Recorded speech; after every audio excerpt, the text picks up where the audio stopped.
Hello friends, मैं प्रियंका दूत एक बार फिर स्वागत करती हूँ आपका आपके अपने channel blogs to make think में। हमने लास्ट एपिसोड में फेरपाटा की रस्म के बारे में जाना था। आइए आज किलर जी के कलम से जानते हैं देहरी पूजन के बारे में। फेरपाटा की रस्म के बाद दुल्हन से घर की देहरी यानी देवली पूजन कराते हैं। इधर महिलाएं देवली पूजन कराती, दूसरी तरफ वर पक्ष गांव के मुख्य मंदिर पर ध्वजा चढ़ाते हैं और गांव जात बिरादरी की पंचायत में कुछ सामान भेंट कर गांव व पंचायत का मान बढ़ाते हैं।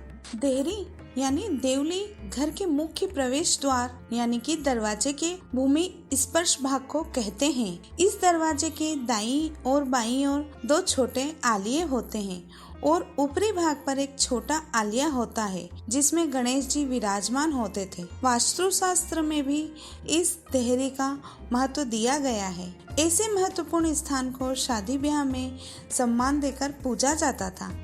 इसकी विस्तृत चर्चा फिर कभी आपकी उत्सुकता पर बताने का प्रयास करूंगा।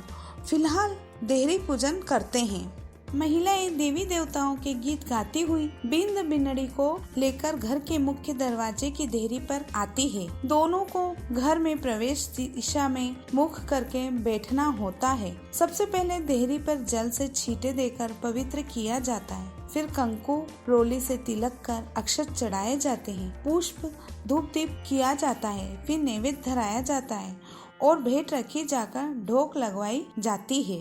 अंत में एक मुट्ठी मूंग और एक हरी पत्तों की पुली हरी घास, पालक, धनिया, पुदीना, मेथी कोई भी इनमें से एक पुली दुल्हन से घर के अंदर की ओर फेंकवाई जाती है।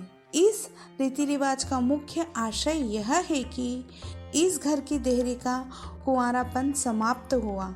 दरवाजे के अंदर मूंग शुभ शगुन का सूचक और धान का भंडार माना जाता था और हरी पत्तों की पुली हरियाली और खुशहाली का सूचक माना जाती थी।